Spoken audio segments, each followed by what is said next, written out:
राम नारायणं जानकी वल्लभं राम नारायणं जानकी वल्लभं कौन कहते हैं भगवान आते नहीं कौन कहते हैं भगवान आते नहीं तुम मीरा के जैसे बुलाते नहीं तुम मीरा के जैसे बुलाते नहीं अच्युतं केशवं कृष्ण दामोदरं श्री गणेशाय नमः।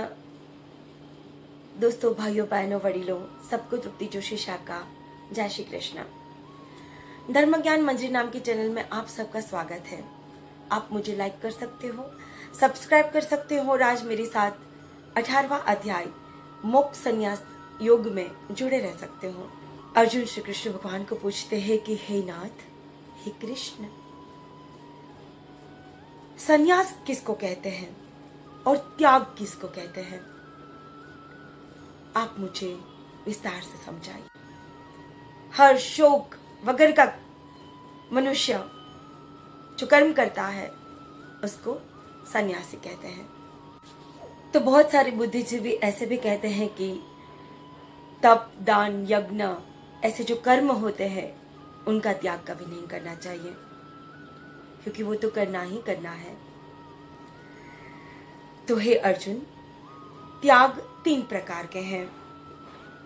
आसक्ति का त्याग करके यज्ञ, दान और तप जो कर्म करते हैं, वैसा कर्म करते हैं, उसको श्रेष्ठ गिना जाता है। फल की इच्छा वगैरह के कर्म, आसक्ति रहित कर्म, और उसमें हमें तप, दान और यज्ञ करना है, ब्राह्मणों को भोजन करना है। आगे के अध्याय में किया है कि जब भी हम यज्ञ करें तब हम ब्राह्मणों की सलाह सूचन से करें। घर में जितने सदस्य हैं, जो कुटुंब है पूरा, उनको बुलाए और हर्ष उल्लास से उस तप को, उस ज्ञान बांटने वाले, स्वाध्याय करने वाले जो पंडित होते हैं उनको बुलाए और यज्ञ करे। ये 3 चीज तो करनी है। बहुत सारे मनुष्य तप को श्रेष्ठ मानते हैं। शरीर को कष्ट देकर जो तप किया जाता है, तो जो कर्म में बंधने वाले मनुष्य, जो सांसारिक मनुष्य है, वो यज्ञ करते हैं, द्रव्य से यज्ञ करते हैं, स्वाध्याय से यज्ञ करते हैं, ज्ञान बांटने वाले पंडितों से यज्ञ करवाते हैं। तो जो आसक्ति रहित कि मुझे कुछ मिले ना मिले, लेकिन मैं तप करूंगा, मैं यज्ञ करूंगा, मैं दान करूंगा, उस दान को, उस तप को, उस यज्ञ को श्रेष्ठ गिना जाता है। तो बहुत सारे मनुष्य नैवत त्याग करते हैं। जो नैवत त्याग करते हैं उसको तामस यज्ञ कहा जाता है, तामस त्याग कहा जाता है। और जो शरीर को कष्ट न देकर कोई भी कार्य करे कि शरीर को तो कष्ट नहीं हम देंगे, तो उसको हम राजस त्याग कहा जाता है इस अध्याय में। और इस अध्याय में कहते हैं कि जो फल की इच्छा बगैर का कर्म, आसक्ति रहित कर्म और साथ में कर्तव्य समझकर जो मनुष्य त्याग करता है उसको सात्विक त्याग का। सांख्य सिद्धांत में सर्व कर्मों की उत्पत्ति का 5 कारण बताया गया है। देश, काल, कर्ता, अलग अलग साधन और अलग अलग क्रियाएं। जो मनुष्य का कर्म अंतःकरण से होता है और जिसकी बुद्धि कर्मों में लोपाती नहीं है, वो पाप बंधनों में बनता नहीं है, वो कर्म मुक्त हो जाता है, पाप बंधनों से मुक्त हो जाता है।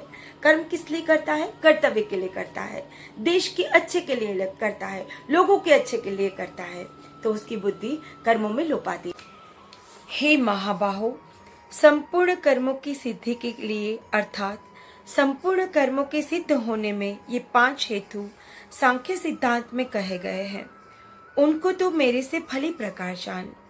हे अर्जुन, इस विषय में आधार और कर्ता तथा न्यारे न्यारे करण और नाना प्रकार की न्यारी न्यारी चेष्टा एवं वैसे ही 5वां हेतु देव कहा गया है, क्योंकि मनुष्य मन, वाणी और शरीर से शास्त्र के अनुसार अथवा विपरीत भी जो कुछ कर्म आरंभ करता है उसका ये 5 ही कारण है। परंतु ऐसा होने पर भी जो मनुष्य अशुद्ध बुद्धि होने के कारण उस विषय में केवल शुद्ध स्वरूप आत्मा को करता देखता है, वह मलिन बुद्धि वाला अज्ञानी यथार्थ नहीं देखता है। हे अर्जुन, जिस पुरुष के अंतःकरण में मैं करता हूँ ऐसा भाव नहीं है तथा जिसकी बुद्धि सांसारिक पदार्थों में और संपूर्ण कर्मों में लिपायमान नहीं होती, वह पुरुष इन सब लोगों को मारकर भी वास्तव में नहीं मरता और न ही पाप बंधनों से बंधता है। हे भारत, ज्ञाता, ज्ञान और ज्ञेय ये तीनों तो कर्म के प्रेरक है, अर्थात इन तीनों के संयोग से तो कर्म की प्रवृत्ति होने की इच्छा उत्पन्न होती है और कर्ता, कारण और क्रिया ये तीनों कर्म की संग्रह है, अर्थात इन तीनों के संयोग से कर्म बनता है। उन सब में ज्ञान और कर्म तथा कर्ता भी गुणों के भेद से सांख्य शास्त्र में 3 प्रकार से कहे गए हैं, उनको भी तू मेरे से भली प्रकार सुन। हे अर्जुन, जिस ज्ञान से मनुष्य पृथक पृथक सब भूतों में एक अविनाशी परमात्मा भाव को विभाग रहित समभाव से स्थित देखता है, उस ज्ञान को तू सात्विक जान। और जो ज्ञान अर्थात जिस ज्ञान के द्वारा मनुष्य संपूर्ण भूतों में भिन्न भिन्न प्रकार के अनेक भावों को न्यारा न्यारा करके जानता है, उस ज्ञान को तू राजस जान। और जो ज्ञान एक कार्य रूप शरीर में ही संपूर्णता के सदृश आसक्त है, अर्थात जिस विपरीत ज्ञान द्वारा मनुष्य एक क्षण भंगुर नाशवंत शरीर को ही आत्मा मानकर उसमें सर्वस्व की भांति असक्त रहता है, तथा जो बिना युक्ति वाला तत्व अर्थ से रहित और तुच्छ है, वह ज्ञान तामस कहा जाता है। हे अर्जुन, जो कर्म शास्त्र विधि से निधित किया जाता है और कर्तापन के अभिमान रहित फल को न चाहने वाला पुरुष द्वारा बिना राग द्वेष के किया हुआ है, वह कर्म सात्विक कहा जाता है।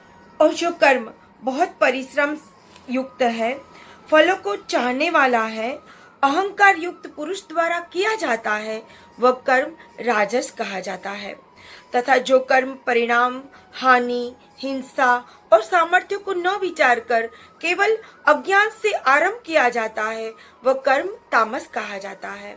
हे अर्जुन, जो कर्ता आसक्ति से रहित और अहंकार के वचन को न बोलने वाला, धैर्य और उत्साह से युक्त, कार्य की सिद्धि होने और न होने में हर्ष शोक न देखता हो, विकार न बनाता हो, ऐसे कर्ता को तो सात्विक कहा जाता है।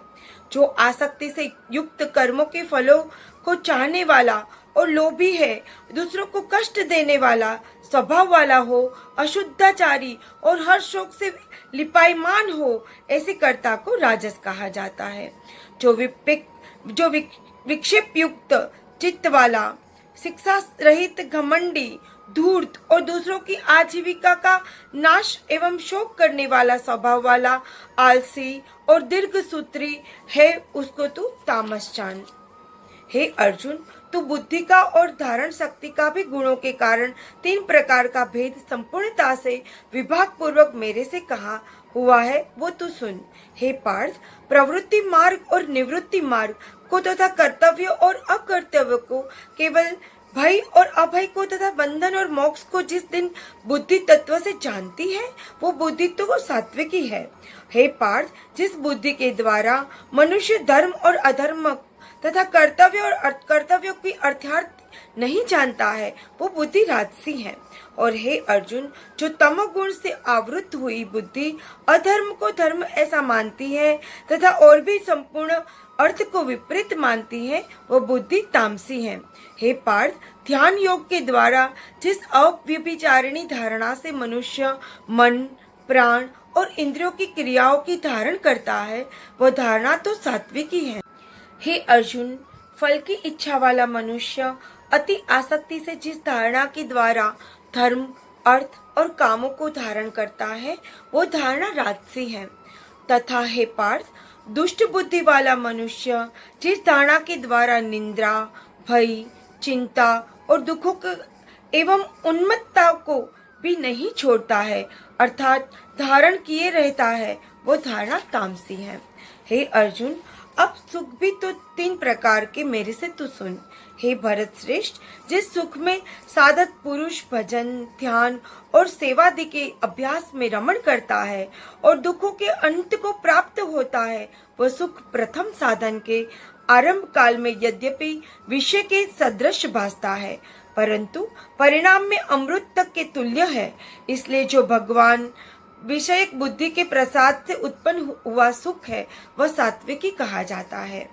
जो सुख विषय और इंद्रियों के संयोग से होता है, वह यद्यपि भोग काल में अमृत के सादृश भाता है, परंतु परिणाम में विशेष सदृश है, इसीलिए वह सुख राजस कहा गया है।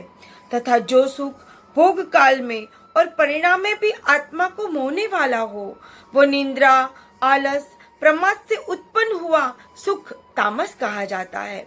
हे अर्जुन, पृथ्वी में या स्वर्ग में अथवा देवताओं में ऐसा वह कोई भी प्राणी नहीं है जो इन प्रकृति से उत्पन्न हुए तीनों गुणों रहित हो, क्योंकि यावना मात्र सर्व जगत त्रिगुणमयी माया का ही विकार है। इसलिए हे परम तप, ब्राह्मण, क्षत्रिय और वैश्यों तथा क्षुद्रों के भी कर्म स्वभाव से ही उत्पन्न हुए गुणों के कर्म के विभक्त किए गए हैं, अर्थात पूर्वकृत कर्मों के संस्कार रूप स्वभाव से उत्पन्न हुए गुणों के अनुसार विभक्त किए गए हैं। उनके अंतःकरण का निग्रह, इंद्रियों का दमन, बाहर भीतर की शुद्धि, धर्म के लिए कष्ट सहन करना और क्षमा भाव एवं मन, इंद्रियों और शरीर की सरलता, आस्तिक बुद्धि, शास्त्र विषय ज्ञान और परमात्मत्व अनुभव भी ये तो ब्राह्मण के स्वाभाविक कर्म है। शूरवीरता, तेज, धैर्य, चतुरता और युद्ध में भी न भागने वाले स्वभाव वाले एवं दान और स्वाभिमान अर्थात निस्वार्थ भाव से सबका हित सोचकर शास्त्रानुसार अनुसार शासन द्वारा प्रेम के सहित पुत्र तुल्य प्रजा को पालन करने वाला भाव, ये सब क्षत्रिय का स्वाभाविक कर्म है। खेती, गोपालन और क्रय विक्रय रूप सत्य व्यवहार ये वैश्यक स्वाभाविक कर्म है, और सब वर्णों की सेवा करना ये क्षुद्र का स्वाभाविक कर्म है। एवं इस अपने अपने स्वाभाविक कर्म में लगता हुआ मनुष्य भगवत प्राप्ति रूप परम सिद्धि को प्राप्त होता है। परंतु जिस प्रकार से अपने स्वाभाविक कर्म में लगता हुआ मनुष्य परम सिद्धि को प्राप्त होता है, उस विधि को तू मेरे से सुन। हे अर्जुन, जिस परमात्मा की सर्वभूतों की उत्पत्ति हुई है और जिसके ये सर्व जगत व्याप्त है, उस परमेश्वर और अपने स्वाभाविक कर्म द्वारा पूजकर मनुष्य परम सिद्धि को प्राप्त होता है। इसलिए अच्छी प्रकार आचरण किए हुए दूसरे के धर्म को गुण रहित भी अपना धर्म श्रेष्ठ माना जाना चाहिए, क्योंकि स्वभाव से ही नियत किए हुए सर्वधर्म रूप कर्म को करता हुआ मनुष्य पाप को नहीं प्राप्त होता। अतएव हे कुंती पुत्र, दोषयुक्त भी स्वाभाविक कर्म को नहीं त्यागने चाहिए, क्योंकि धुएं से अग्नि के सदृश सभी कर्म किसी न किसी दोष से आवृत है। हे अर्जुन, सर्वत्र आसक्ति रहित बुद्धि वाला, स्पृहा रहित और जीत हुए अंतःकरण वाला पुरुष सांख्य योग के द्वारा भी परम नैष्य कर्मीय सिद्धि को प्राप्त होता है, अर्थात क्रिया रहित शुद्ध सच्चिदानंद परमात्मा की प्राप्ति रूप परम सिद्धि को प्राप्त होता है। इसलिए हे कुंती पुत्र, अंतःकरण की शुद्धि रूप सिद्धि को प्राप्त हुआ पुरुष जैसे सांख्य योग के द्वारा सच्चिदानंद धन ब्रह्म को प्राप्त होता है, तथा जो तत्व ज्ञान की परम निष्ठा ये उसको भी तू मेरे से संक्षिप्त में सुन। हे अर्जुन, विशुद्ध बुद्धि के युक्त एकांत और शुद्ध देश का सेवन करने वाला तथा मिताहारी जीते हुए मन, वाणी, शरीर वाला और दृढ़ वैराग्य को भली प्रकार प्राप्त हुआ पुरुष निरंतर ध्यान योग के परायण हुआ, सात्विक धारणा से अंतःकरण को वश में करके तथा शाब्दादिक विषयों में त्याग कर और द्वार राग द्वेषों को नष्ट करके तथा अहंकार, बल, घमंड, काम, क्रोध और संग्रह को त्याग कर ममता रहित शांत अंतःकरण हुआ, सच्चिदानंद धन ब्रह्म के एक भाव होने से लिए योग्य होता है। फिर ये सच्चिदानंद धन ब्रह्म में एक ही भाव से स्थित हुआ प्रसन्न चित्त वाला पुरुष न तो किसी वस्तु के लिए शोक करता है, न किसी की आकांक्षा ही करता है, एवं सब भूतों को हुआ मेरी परम भक्ति को प्राप्त होता है। उस पराप भक्ति के द्वारा मेरे को तत्व से भली प्रकार जानता है कि मैं जो और जिस प्रभाव वाला हूँ, तथा उस भक्ति से मेरे को तत्व से जानकर तत्काल ही मेरे में प्रवेश हो जाता। उसकी दृष्टि में मुझ वासुदेव की सेवा के सिवा और कुछ भी नहीं रहता। मेरे परायण हुआ निष्काम कर्मयोगी तो संपूर्ण कर्म को सदा करता हुआ भी मेरी कृपा से सनातन अविनाशी परम पद को प्राप्त हो जाता है। इसलिए हे अर्जुन, तू सब कर्मों को मन से मेरे में अर्पण करके मेरी परायण हुआ समत्व बुद्धि रूप निष्काम कर्मयोग को अवलंबन करके निरंतर मेरे में चित्त वाला हो। इस प्रकार तू मेरे में निरंतर मन वाला हुआ मेरी कृपा से जन्म मृत्यु आदि सब संकटों को अनायास ही तर जाएगा। और यदि अहंकार के कारण मेरे वचनों को नहीं सुनेगा तो नष्ट हो जाएगा, अर्थात परमात्मा से भ्रष्ट हो जाएगा। जो तू अहंकार को अवलंबन करके ऐसा मानता है कि मैं युद्ध नहीं करूंगा, तो ये तेरा निश्चय मिथ्या है, क्योंकि क्षत्रियपन का स्वभाव तेरे को जबरदस्ती युद्ध में लगा देगा। हे अर्जुन, जिस कर्म को तू मोह से नहीं करना चाहता, उसको भी अपने पूर्वकृत स्वाभाविक कर्म से बंधा हुआ परवश होकर करेगा। क्योंकि हे अर्जुन, शरीर रूप यंत्र में आरूढ़ हुए संपूर्ण प्राणियों को अंतर्यामी परमेश्वर अपनी माया से अनेक कर्मों के अनुसार भ्रमता हुआ सब भूत प्राणियों को हृदय में स्थित है। इसलिए हे भारत, सब प्रकार से उस परमेश्वर की अनन्य शरण को प्राप्त हो। उस परमात्मा की कृपा से ही परम शांति को और सनातन परम धाम को प्राप्त होगा। इस प्रकार हे गोपनीय से भी अति गोपनीय ज्ञान मैंने तेरे लिए कहा है। इस रहस्य युक्त ज्ञान को संपूर्णता से अच्छी प्रकार विचार के फिर तू जैसे चाहता है वैसा ही कर सकता है, अर्थात जैसी तेरी इच्छा हो वैसा ही कर। इतना कहने पर भी अर्जुन का कोई उत्तर नहीं मिलने के कारण श्री कृष्ण भगवान फिर बोले, हे अर्जुन, संपूर्ण गोपनीयों से भी अति गोपनीय मेरे परम रहस्य युक्त वचनों को तू फिर से सुन, क्योंकि तू मेरा अतिशय प्रिय है। इसमें तू परम हितकारक वचन में तेरे लिए कहूंगा। अर्जुन, तू केवल मुझ सच्चिदानंद धन वासुदेव परमात्मा के अनन्य प्रेम से नित्य निरंतर अचल मन वाला हो और मुझ परमेश्वर की ही अतिशय श्रद्धा भक्ति रहित निष्काम भाव से नाम गुण और प्रभाव के श्रवण कीर्तन मनन और पठन पाठन द्वारा निरंतर भजने वाला हो, तथा मेरा शंख चक्र गदा पद्म और किरीट कुंडल आदि भूषणों से युक्त पीताम्बर वनमाला और कौस्तुभीधारी विष्णु का मन वाणी और शरीर के द्वारा सर्वस्व अर्पण करके अतिशय श्रद्धा भक्ति और प्रेम से विहलता पूर्वक पूजने वाले करने वाले और मुझ सर्वशक्तिमान विभूति बल ऐश्वर्य माधुर्य गंभीरता उदारता वात्सल्य और सुहृदयता आदि गुणों से संपन्न सबके आश्रय रूप वासुदेव को विनय भाव पूर्वक भक्ति सहित साष्टांग दंडवत प्रणाम कर। ऐसा करने से तू मेरे को ही प्राप्त होगा। यह मैं तेरे लिए सत्य प्रतिज्ञा करता हूँ, क्योंकि तू मेरा अत्यंत प्रिय है और मेरा सखा भी है। इसलिए सर्वधर्म को अर्थात संपूर्ण कर्मों के आश्रय को त्याग करके मुझ सच्चिदानंद वासुदेव की परमात्मा की अनन्य शरण को प्राप्त हो। मैं तेरे को संपूर्ण पापों से मुक्त कर दूंगा, तू शोक मत कर। हे अर्जुन, इस प्रकार तेरे हित के लिए कहे हुए इस गीता रूप परम रहस्य को किसी काल में भी न तो तप रहित मनुष्य के प्रति करना चाहिए और न भक्ति रहित प्रति तथा न बिना सुनने की इच्छा वालों के प्रति कहना चाहिए, एवं जो मेरी निंदा करता है उसके प्रति भी नहीं कहना चाहिए। परंतु जिनमें ये सब दोष नहीं हो ऐसे भक्तों को प्रति प्रेम पूर्वक उत्साह से सहित करना चाहिए, क्योंकि जो पुरुष मेरे में परम प्रेम करके इस परम रहस्य युक्त गीता शास्त्र को मेरे भक्तों में कहेगा, अर्थात निष्काम भाव से प्रेम पूर्वक मेरे भक्तों को पढ़ाएगा या अर्थ की व्याख्या द्वारा इसके प्रचार करेगा, वह निसंदेह मेरे को ही प्राप्त होगा। और न तो उससे बढ़कर मेरा अतिशय प्रिय कार्य करने वाला मनुष्य में कोई है, और न उसके बढ़कर मेरा अत्यंत प्यारा पृथ्वी में दूसरा कोई होगा। तथा हे अर्जुन, जो पुरुष इस धर्ममय हम दोनों के संवाद रूप गीता शास्त्र को पढ़ेगा अर्थात नित्य पाठ करेगा, उसके द्वारा मैं ज्ञान यज्ञ से पूजित होऊंगा, ऐसा मेरा मत है। जो पुरुष श्रद्धा युक्त और द्रोह दृष्टि रहित हुआ इस गीता शास्त्र का श्रवण मात्र भी करेगा, वह भी पापों से मुक्त हो जाएगा, उत्तम कर्म करने वाले श्रेष्ठ लोकों में प्राप्त होगा। इस प्रकार गीता का महात्म्य कहकर भगवान श्री कृष्ण चंद्र आनंद कंद के अर्जुन से पूछा, हे पार्थ, क्या ये मेरा वचन तेने एकाग्र चित्त से श्रवण किया?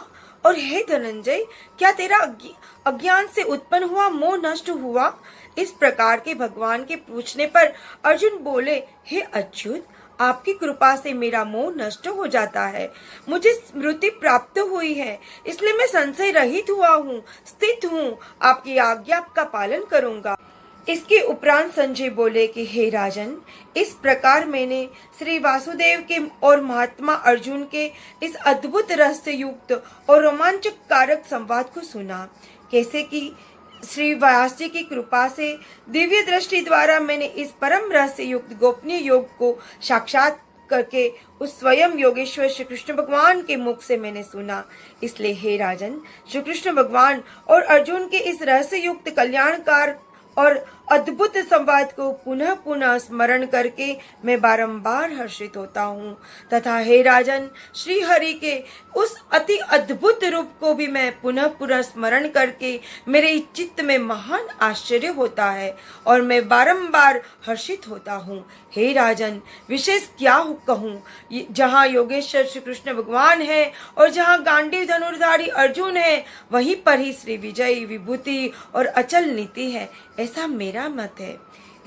इति श्री देवाखंडे ब्रह्म विद्यायाम योग शास्त्रे श्री कृष्ण अर्जुन संवादे 18वां अध्याय मोक्ष संन्यास योग समाप्त। श्री कृष्ण कन्हैया लाल की जय। जय श्री कृष्ण।